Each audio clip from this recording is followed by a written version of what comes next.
Hello hello. नमस्कार और स्वागत है आप सबका इंडिया मसाला पॉडकास्ट के एक नए एपिसोड में।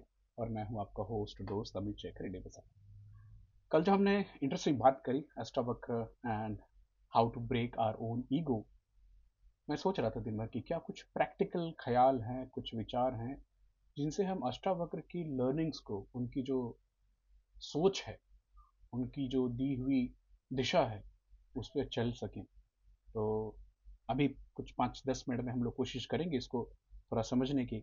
और मैं इसको बोलना चाहूँगा कि ब्लिस जो है, आनंद का जो मार्ग है, अष्टावक्र क्या कहते हैं उसके बारे में। काफ़ी प्राचीन ऋषि थे अष्टावक्र, बट हम उनकी बात ना जंगलों में जाकर, न गुफाओं में, न मंदिरों में जाकर करेंगे, बल्कि इसी जीवन को देखते हुए समझेंगे। और आनंद का जो मार्ग है वो भाग कर नहीं, बल्कि पहचान कर पाएंगे और आप पा सकते हैं, क्योंकि वो ऑलरेडी आपके अंदर है। तो सबसे पहले ये कहना चाहूँगा, ब्लिस जो है, आनंद जो है, वो आपका स्वभाव है। अशोकर कहते हैं तुम शुद्ध चैतन्य हो, आनंद तुम्हारा स्वभाव है। कल्पना करो एक बच्चे को जो कि कीचड़ में खेल रहा है, उसका शरीर गंदा है लेकिन बच्चा अब भी वैसा ही प्यारा है। वैसे ही हमारे ऊपर, आपके ऊपर विचारों, डर और अहंकार की धूल है। वापस रिपीट करूंगा, हमारे ऊपर, आपके ऊपर विचारों, डर और अहंकार की धूल है, लेकिन उसके भीतर बस एक शुद्ध आत्मा रहती है। मैंने पहले भी कहा है कि जैसे प्याज के परत दर परत, तो वैसे ही हमारी आइडेंटिटी है ना, जो अंत में सब कुछ निकल जाता है, सब छूट जाता है, तो बात क्या बचती है? आत्मा, शुद्ध आत्मा। तो ब्लिस जो है, आनंद जो है, वो कोई उपलब्धि नहीं है। It's not something to be achieved, it's your birthright. केवल मेरा नहीं, केवल आपका नहीं, सबका आनंद एक बर्थ राइट है, जन्म सिद्ध अधिकार है। वापस अष्टावक्र ये भी कहते हैं कि तुम शरीर या मन नहीं हो। वापस रिपीट करूंगा उसको, लेकिन practically how do you apply that in your real life? तो जब भी आप कहते हैं कि पापा की बातें सुनकर मुझे दुख होता है, यह इसलिए क्योंकि हम खुद को अपना मन मान लेते हैं। अष्टावक्र कहते हैं तुम शरीर नहीं, तुम साक्षी हो। जैसे हम फिल्म देखते हैं, फिल्म में डरते हैं, हंसते हैं, लेकिन जानते हैं कि असली नहीं है, वैसे ही जीवन है। तो आप दृश्य नहीं है, आप फिल्म नहीं है, आप वह स्क्रीन है जिसके ऊपर ये जीवन रूपी जो फिल्म है वो चल रही है। तो जब क्रोध आए, ट्राई कीजिए इसको, तो बोलिए इस शरीर को, इस मन को क्रोध आ रहा है और मैं उसको देख रहा हूँ। यकीन मानिए आप तुरंत ही उस जगह हल्के हो जाएंगे, क्योंकि आप क्रोध जो आ रही, जो एंगर आ रही है ना, आप उसको डिस्पैशनेटली, विटनेस कॉन्शियसनेस से अगर देख पाए, गुस्सा कौन हो रहा है? शरीर गुस्सा हो रहा है, मन गुस्सा हो रहा है, कि कर्ता को ठेस लगी है, doer. I am such a fantastic worker and how could he pass such a loose comment about me. Okay. तो अष्टावक्र कहते हैं सभी कर्म, everything happens in nature, you are not the doer. सब कुछ प्रकृति करती है, तुम करता नहीं हो। सांस चल रही है, दिल धड़क रहा है, क्या ये मैं और आप कर रहे हैं? बिल्कुल नहीं। तो फिर बाकी में मैं क्यों जोड़ना कि मैंने किया? किसी ने एक साधु को पूछा कि आप दिन भर क्या करते हैं? तो साधु ने मुस्कुराकर जवाब दिया कि बेटा मैं खाता हूँ, चलता हूँ, सोता हूँ, लेकिन ये सब होश में करता हूँ।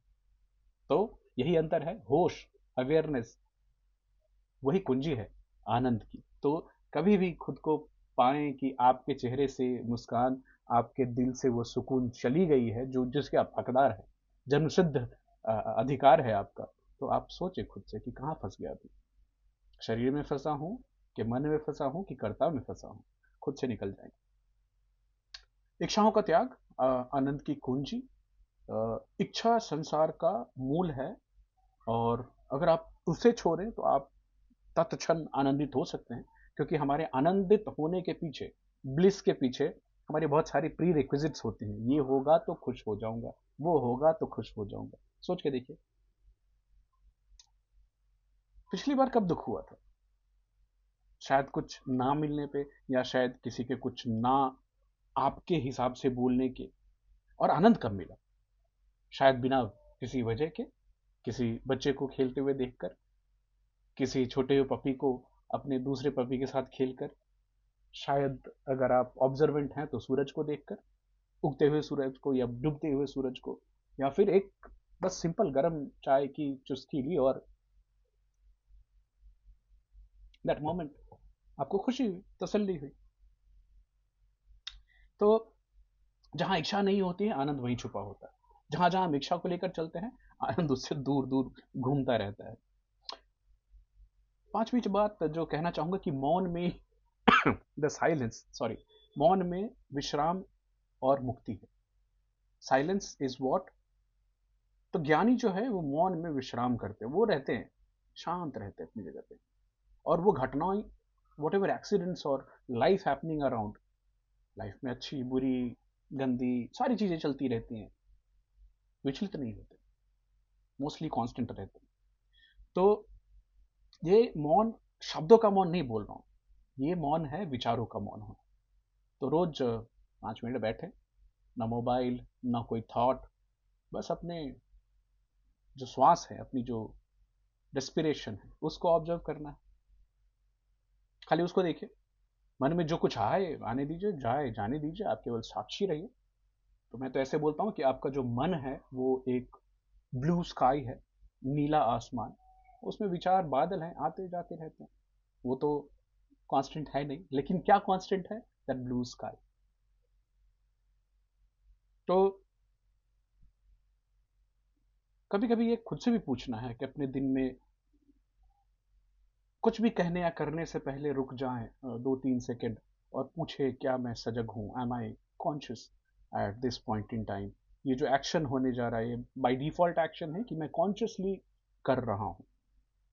इस छोटे से एक्सरसाइज में आपकी ईगो में अवेयरनेस आएगी, और आप हो सकता है कि शांत हो जाएं।